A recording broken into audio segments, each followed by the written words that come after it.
कोई लकीर नहीं थी, ये समय का फेर होता है, लेकिन हम सब लोगों का एक ही देह है। फिर एक बार मोदी सरकार और हम सब लोग मिलकर नरेंद्र मोदी जी फिर से प्रचंड बहुमत के साथ प्रधानमंत्री के रूप में, दिल्ली के प्रधान सेवक के रूप में काम करें। इसी के लिए सबका ध्येय, सबका संकल्प एक ही है कि आदरणीय प्रधानमंत्री जी नरेंद्र मोदी जी फिर से इस देश की सेवा करें।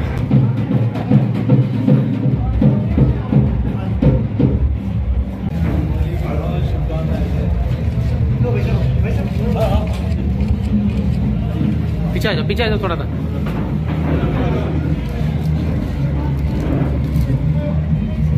इस बार चुनाव में कम से कम मोदी जी तो 400 कह रहे हैं, पर हम तो 450 के ऊपर सीट आई है। कोई बिखराव हुआ ही नहीं, तो मिलन की ऐसी कोई बात नहीं है। साथ मिलकर लंबे टाइम से साथ मिलकर काम कर रहे हैं। परिवार में छोटी मोटी बातें होती हैं, परिवार में छोटी बातें खत्म हुई, ऐसी कोई बात नहीं है। पार्टी संकल्प मोदी जी को वापस प्रधानमंत्री बनाने के लिए, और हमारे भाई सीपी जोशी जी प्रदेश देखते हैं, उनको लाखों वोटों से हम जिताएंगे और मोदी जी को वापस प्रधानमंत्री। संसदीय क्षेत्र की जनता को अपनी ओर से बहुत शुभकामना देता हूँ और रंगों के इस त्योहार की बहुत शुभकामना देता हूँ कि हम सब लोग इस त्योहार को प्रेम, भाईचारे और सद्भाव से, प्रेम से मनाएं।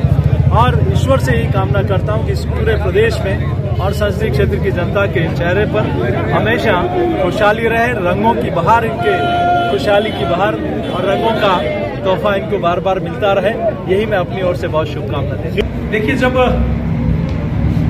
मोदी सरकार होती है तो असंभव भी संभव हो जाता है। इसीलिए चाहे टूरिज्म हो, चाहे इंफ्रास्ट्रक्चर हो, चाहे वार्ड का डेवलपमेंट हो, चाहे रूरल डेवलपमेंट हो, चाहे अर्बन डेवलपमेंट हो, चाहे सिविल एविएशन हो, चाहे रेलवे हो, हाईवे हो, रूरल आपकी रोड्स हो, बाकी सारे, चाहे पानी का काम हो, चाहे शिक्षा का काम हो, चाहे चिकित्सा का काम हो, चाहे किसानों के समृद्धि के लिए काम हो, हर क्षेत्र में जो पिछले 10 वर्षों में काम हुए, मैं दावे के साथ कह सकता हूँ पिछले 30 वर्षों की तुलना में मोदी जी के 10 वर्ष भारी है। तो आगामी दिनों में भी और जो जनता की मांग होगी, निश्चित रूप से उसको रूप योजना बनाकर उसको मूर्त रूप देने का उनके स्टेटमेंट देने की जरूरत नहीं है। सीपी जोशी किसान का बेटा है, वो भी देश की संसद में रहे। मैं आदरणीय मोतीलाल जी से कहूँगा, आप भी देश की संसद पर चुन के गए। आपकी 2014 से 14 तक दिल्ली में सरकार थी। आपने क्या किया, एक इसके बारे में आपको बताना चाहिए। मैं जब सांसद बना, मोदी जी की सरकार बनी, तब मात्र 18,000 लाइसेंस बचे। आज की तारीख में 1,08,000 लाइसेंस है और आगामी दिनों में वो 1.5 लाख हो जाएंगे। वो 8/29 का बात करते हैं, तो 8/29 का दुरुपयोग कौन करता है? दुरुपयोग करते हैं, उसका इम्प्लीमेंट करते हैं पुलिस। तो सीआई और डीवाईएसपी तो 5 साल में आपने ही लगाए थे उदयलाल जी, तो क्यों ऐसा हो गया? और हमने तो, चाहे सरकार राजस्थान में थी नहीं थी और दिल्ली में भी, जब भी लाइसेंस वितरण होते थे, जब भी हमारा इसका फसल का काम होता था, तब सीपी जोशी दिल्ली की एजेंसियों और स्टेट की एजेंसियों को पत्र लिखते थे कि इसकी निगरानी रखी जाए। क्या आप इसके प्रति चिंतित थे? आज 10 सालों में मेरे मोदी सरकार में जितने अमेंडमेंट, जितने सुधार अफीम के लिए कराए हैं, आप एक भी बता दो कि आपने ये काम किया हो। और जहां डेवलपमेंट की बात है, मैं 30 साल, 10 साल नहीं 30 साल का दावा करता हूं। आपकी कांग्रेस सरकार का हिसाब किताब उठा के लाइए।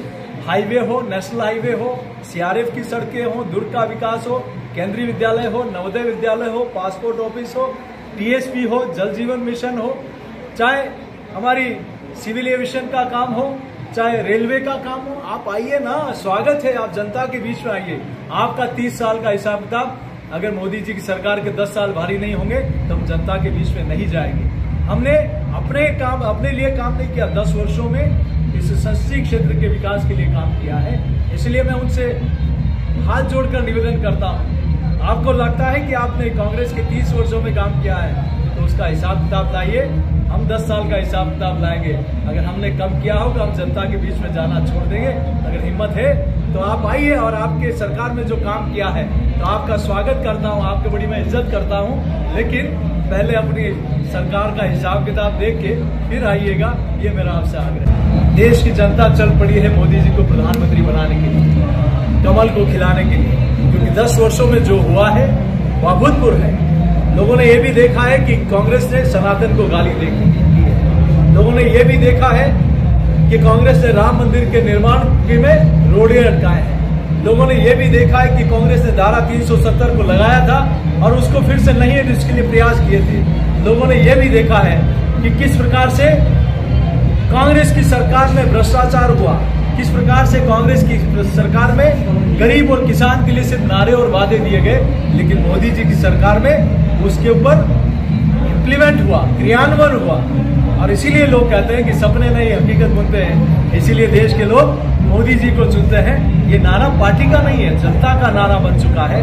आइए आप और मैं तो जनता से यही कहूंगा कि उनका 30 साल का हिसाब किताब मांगे और भारतीय जनता पार्टी मोदी सरकार का 10 साल का हिसाब किताब मांगे। निर्णय जनता के हाथ में।